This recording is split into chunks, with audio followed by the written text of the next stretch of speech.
बताया कि पहले वो चंडीगढ़ में था और उसने वहां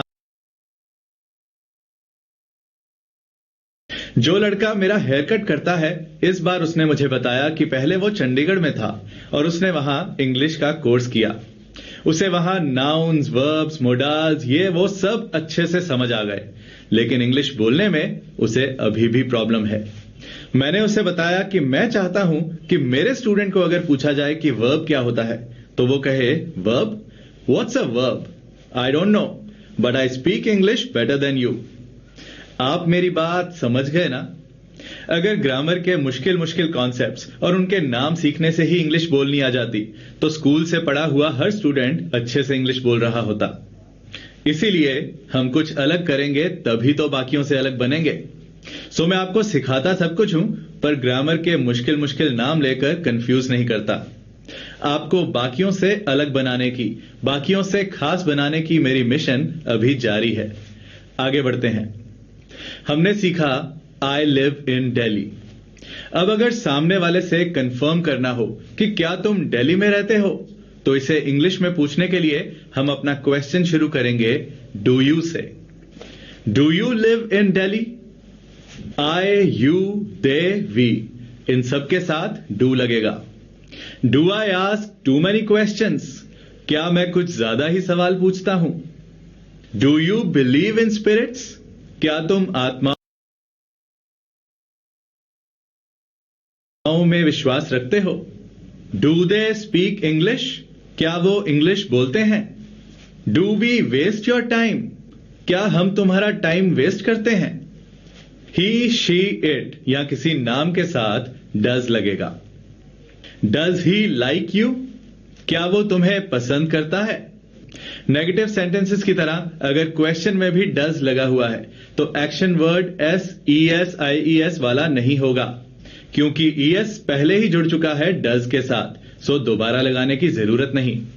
डज शी फॉलो रूल्स? क्या वो रूल्स को मानती है? Does it leak? क्या ये चीज लीक करती है? डज अव्वल सिंग? क्या अव्वल गाता है? अब कुछ मिक्स सेंटेंसेस देखते हैं।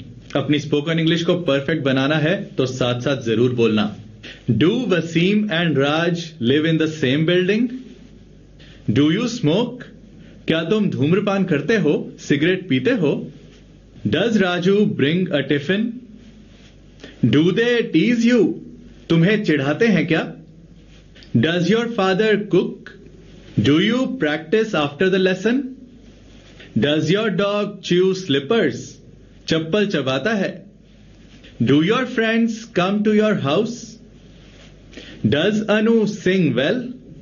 Does your brother fight with you? Do your parents fight with each other? With each other मतलब एक दूसरे के साथ, एक दूसरे से। Do you like sweets? Does your teacher scold you? तुम्हें डांटती है क्या? Do you make mistakes? गलतियां करते हो क्या? Do I sleep with mouth open? मुंह खोलकर सोता हूं क्या? Do they work at the same company? Do you like my name? Does she know everything about you? Everything एक वर्ड है जिसका मतलब है सब कुछ। अबाउट यू मतलब तुम्हारे बारे में। क्या वो तुम्हारे बारे में सब कुछ जानती है? Does she know everything about you? Does he cry all the time? All the time मतलब हर वक्त। क्या वो हर वक्त रोता रहता है? Do you feel nervous during interviews? During interviews मतलब इंटरव्यूज के दौरान, जब इंटरव्यू चल रहा होता है। और अब कुछ और complex questions. Does your car consume less petrol than mine? मेरी वाली से कम पेट्रोल पीती है क्या? Do they earn as much as I do? क्या वो उतना ही कमाते हैं जितना मैं कमाता हूं? इज, एम, आर वाले सेंटेंसेस में हम लगाते थे एज आई एम, पर एक्शन वाले सेंटेंसेस में as I do. Does he work harder than I do? Does he still work at Wipro? क्या अभी भी विप्रो में काम करता है? Does Ajay still call you? अभी भी तुम्हें कॉल करता है? Do they already know each other? क्या वो एक दूसरे को पहले से जानते हैं? Do you already know English? पहले से इंग्लिश जानते हो? Doesn't he know your plan yet?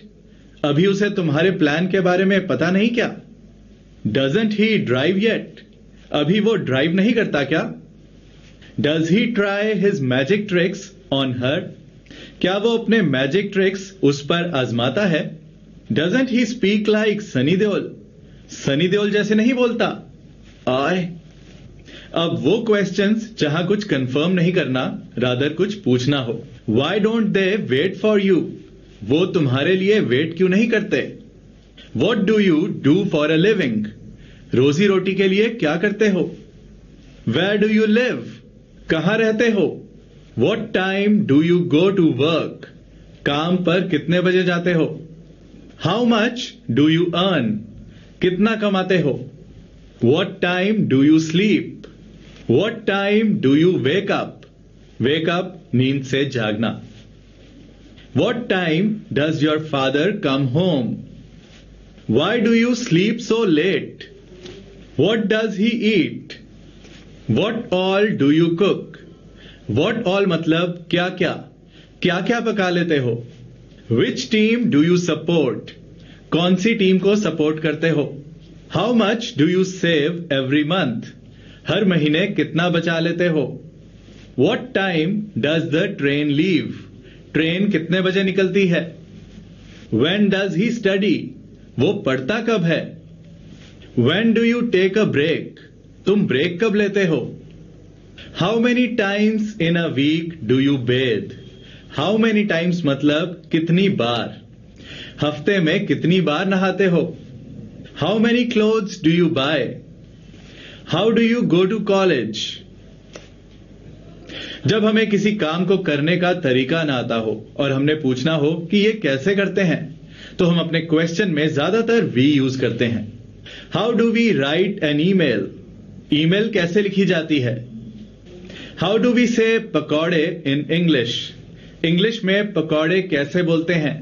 वैसे इंग्लिश में पकौड़े फ्रिटर्स होते हैं, fritters. How do we make pasta? Pasta कैसे बनाते हैं? How do we delete files from the phone? How do we use a credit card? How do we apply for a visa? For a visa, visa के लिए। Visa के लिए कैसे apply करते हैं? वाह, मजा आ गया खूब सारी प्रैक्टिस करके।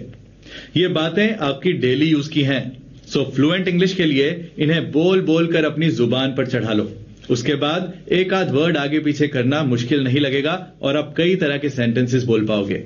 सो 2 बार 3 बार जितनी भी बार आपको यह लेसन सुनना पड़े सुनो, पर एक एक सेंटेंस आपकी जुबान पर होना चाहिए, on the tip of your tongue.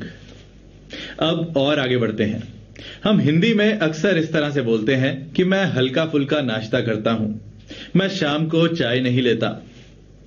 आपने नोटिस किया कि नाश्ता खाता और नाश्ता करता हम दोनों बोलते हैं, चाय लेता और चाय पीता हम दोनों बोलते हैं। इंग्लिश में भी कुछ खाने और पीने के लिए हम ईट की जगह हैव बोल सकते हैं। हैव बोलना ब्रेकफास्ट, लंच, डिनर के साथ ज्यादा कॉमन है। सो ईट ब्रेकफास्ट, ईट लंच, ईट डिनर। इसकी जगह have breakfast, have lunch, have dinner बोलना ज्यादा कॉमन है। ईट बोलना गलत नहीं है, पर हैव बोलना ज्यादा कॉमन है। हैव मतलब खाना खा लेना, खाने को अपनी बॉडी का हिस्सा बना लेना, जैसे हमने हैव का मीनिंग पहले सीखा था। इंपॉर्टेंट बात, ही, शी, इट और नाम के साथ हैव नहीं हैज लगाना है। I eat fruits in the morning, ये भी करेक्ट है। I have fruits in the morning, ये भी करेक्ट है। I eat breakfast before noon, ये भी करेक्ट है। I have breakfast before noon, ये भी करेक्ट है, ज्यादा कॉमन है। She drinks juice after workout, exercise के बाद। She has juice after workout, दोनों करेक्ट हैं। We eat lunch at 2 PM, we have lunch at 2 PM, दोनों करेक्ट हैं। Awwal drinks tea in the evening, correct है। Awwal has tea in the evening, correct है। Rest करने के लिए यानी आराम करने के लिए मेडिसिन लेने के लिए यानी दवा लेने के लिए टेक बोलना ज्यादा कॉमन है. He doesn't take any rest. बिल्कुल आराम नहीं करता. I take medicine every day. He takes a cough syrup before going to bed. Before going to bed मतलब सोने जाने से पहले. वैसे इनका कोई रूल नहीं है, कुछ भी गलत नहीं है. कई लोग टेक और हैव को आपस में बदल भी देते हैं. हम लोग बहुत बार कहते हैं डू यू टेक टी, क्या तुम चाय लेते हो. बहुत लोग टेक अ ब्रेक बोलते हैं, बहुत लोग हैव अ ब्रेक बोलते हैं. सो इसमें सही गलत कुछ नहीं है. जो ज्यादा बोला जाता है वही कॉमन हो जाता है. आपने किट कैट के एड में सुना होगा have a break, have a Kit Kat. अब तक के लेसन्स में हमने जो भी सीखा उन सबको यूज करते हुए कुछ नया करते हैं. अब जो मैं आपको बताने वाला हूं उससे आपको कई तरह के इंग्लिश सेंटेंसेस बनाने आ जाएंगे. बस एक बार ध्यान से समझ लो, ध्यान से अंडरस्टैंड कर लो. हम सीख चुके हैं इज, एम, आर का यूज अपनी स्टेट, नेचर, क्वालिटी और आइडेंटिटी बताने के लिए. आई एम रेडी, मैं तैयार हूं. अब इसी सेंटेंस में एक एक्शन जोड़ना है कि मैं ये करने को तैयार हूं. I am ready to marry her, मैं उससे शादी करने को तैयार हूं. इस तरह के सेंटेंस में हम टू लगाकर उस एक्शन की बात करते हैं. और जब भी एक्शन वर्ड से पहले टू लगा हो वो हमेशा बिना एस, ई एस और आई ई एस के ही आता है. चाहे एक्शन करने वाला कोई भी हो, ही, शी, इट, नाम, उससे फर्क नहीं पड़ता. She is ready to go, they are ready to come, आने को तैयार हैं. इसी तरह they are not ready to play with us, वो हमारे साथ खेलने को तैयार नहीं है. रेडी जैसे ही मतलब से हम एक और वर्ड बोलते हैं prepared. Prepared, he is prepared to face any challenges. To face मतलब सामना करने को, वो हर तरह की मुश्किलों का सामना करने को तैयार है. I am happy to help you, मुझे आपकी मदद करने में खुशी है. She is curious to know about me, वो उत्सुक है, बेताब है मेरे बारे में जानने को. They are keen to visit Goa, वो गोवा जाने की इच्छा रखते हैं, आरजू रखते हैं. I am anxious to know about her health, उसकी सेहत के बारे में जानने के लिए बेचैन हूं. Are you excited to meet Alia. I am nervous to sit in the exam. He is trained to run at 10 kilometres per hour. 10 kilometre प्रति घंटे पे दौड़ने के लिए उसकी ट्रेनिंग हो रखी है, वो ट्रेंड है. I am born to change the world, मैं दुनिया बदलने के लिए पैदा हुआ हूं. Is there a way to retrieve the deleted files. Is there a way मतलब क्या कोई रास्ता है. रिट्रीव का मतलब है वापस लाना. क्या डिलीटेड फाइल्स को, डिलीट हो चुकी फाइल्स को वापस लाने का कोई रास्ता है. वी आर फोर्स्ड टू पे अ ब्राइब,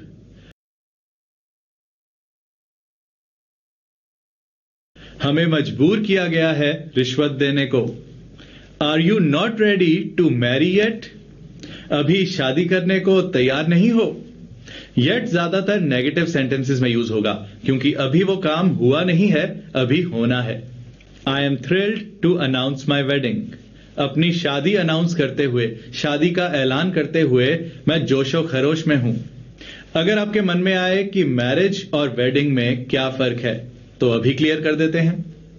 मैरिज तो है शादी का बंधन, हस्बैंड और वाइफ का रिलेशन. और वेडिंग है वो एक दिन, वो एक इवेंट, वो एक फंक्शन जिस दिन मैरिज हो जाती है और दो लोग हस्बैंड और वाइफ बन जाते हैं. आज उनकी वेडिंग है यानी शादी की रस्में हैं, जिसके बाद उनकी हमेशा के लिए मैरिज हो जाएगी, वो हस्बैंड वाइफ बन जाएंगे और वो शादीशुदा कहलाएंगे, मैरिड कहलाएंगे. सो ये मत कहो कि तुम मेरे भाई की मैरिज पे नहीं आए, मैरिज तो अभी चल रही है जब तक कि वो हस्बैंड वाइफ हैं. बोलो तुम मेरे भाई की वेडिंग पर नहीं आए, शादी की रस्मों पर नहीं आए. आर यू सरप्राइज्ड टू सी मी, मुझे देखकर हैरान हो. यह मतलब ये नहीं है कि मुझे देखने के लिए हैरान हो, मतलब है मुझे देखकर हैरान हो। कोई देखने के लिए हैरान नहीं होता, देखकर ही हैरान होता है। आई एम शॉक्ड, सदमे में हूं, to hear the news about the accident, accident के बारे में खबर सुनकर। आई एम सॉरी, मुझे अफसोस है, दुख है, to hear about your father's death, तुम्हारे फादर की डेथ के बारे में सुनकर। इज एम आर के बाद हमने पिछले कुछ लेसन्स में हैव सीखा था अपना पोजेशन बताने के लिए। आई हैव एन आइडिया, मेरे पास एक आइडिया है। अब इसी बात में हमें एक एक्शन जोड़ना है कि मेरे पास ये करने का आइडिया है। आई हैव एन आइडिया, मेरे पास एक आइडिया है, टू सॉल्व दिस पजल, इस पजल को सॉल्व करने का, सुलझाने का। They have no intention to return my money, intention मतलब नीयत, मेरे पैसे लौटाने की उनकी कोई नीयत नहीं है। याद है ना, हमने सीखा है कि इसे इस तरीके से भी बोल सकते हैं, they don't have any intention to return my money. Do you have any plans to marry, शादी करने के कोई प्लान्स हैं क्या? I don't have enough time to study for exams, you have so much time to waste. Spoiled children don't have any motivation to work. Spoiled children, बिगड़े हुए बच्चे, बिगड़े हुए बच्चों के पास काम करने की कोई प्रेरणा नहीं होती, कोई मोटिवेशन नहीं होती। Do you have a reason to come late? Late आने का तुम्हारे पास कोई कारण है, कोई वजह है? Do you have any suggestion to save trees? Suggestion, सुझाव, सजेशन को सजेशन भी बोलते हैं, दोनों ही करेक्ट हैं। हैव के बाद हमने पिछले कुछ लेसन्स में सीखा डू, यानी एक्शन बताने वाले वर्ड्स। आई वॉन्ट, मैं चाहता हूं। अब इसी बात में हमें एक और एक्शन जोड़ना है, यह बताने के लिए कि मैं ये करना चाहता हूं। I want to see London, मैं लंदन देखना चाहता हूं। He wants to eat an ice cream. Want से पहले टू नहीं है, ही है। सो उस एक्शन वर्ड के साथ SESIES लगेगा। Vicky wants to ask you a question. They want to buy a house. They के साथ want लगेगा, wants नहीं, ये हम सीख चुके हैं। She wants to marry a rich man. He doesn't want to attend the class. Does he want to go to Canada? इसी तरह I like यानी मुझे पसंद है। I like to sleep early, मुझे जल्दी सोना पसंद है। He likes to eat rice. She doesn't like to sing. Do you like to teach English? इसी तरह I need यानी मुझे जरूरत है। I need to use the washroom, मुझे वॉशरूम यूज करना है, मुझे वॉशरूम यूज करने की जरूरत है। He needs to improve his spoken English. You need to see a doctor. तुम्हें डॉक्टर के पास जाने की जरूरत है, डॉक्टर को दिखाने की जरूरत है। I don't need to buy new clothes. Do I need to say anything? Anything मतलब कुछ, मुझे कुछ कहना है क्या? इसी तरह I try, मैं कोशिश करता हूं। I try to speak English, मैं इंग्लिश बोलने की कोशिश करता हूं। He tries to impress girls. They try to take advantage of me. वो मेरा फायदा उठाने की कोशिश करते हैं। इस तरह के सेंटेंसेस में जब हम I love यूज करते हैं तो उसका मतलब I like जैसा ही होता है, बस थोड़ा ज्यादा वजनदार, ज्यादा strong. I love to learn new languages. मुझे नई लैंग्वेजेस सीखना बहुत अच्छा लगता है। They love to spend money. We love to eat pizzas. Awwal loves to travel. He loves to make new friends. Do you love to click photos? मैं चाहता था कि इन सब सेंटेंसेस को हिंदी के बिना बताऊं, पर जिन स्टूडेंट्स को मीनिंग में हेल्प चाहिए उनका भी ख्याल रखना था। सो अब आप ये कर सकते हो कि ऑडियो ऑफ करके इन सेंटेंसेस को दोबारा देखो और साथ साथ लाउडली बोलो, जोर जोर से बोलो। मैं बता नहीं सकता कि कितना इंपॉर्टेंट है ये लेसन। आपकी लाइफ में बहुत काम आने वाला है। सो इस बोलने के टास्क को मिस मत करना। और मैं मिलता हूं नेक्स्ट लेसन में।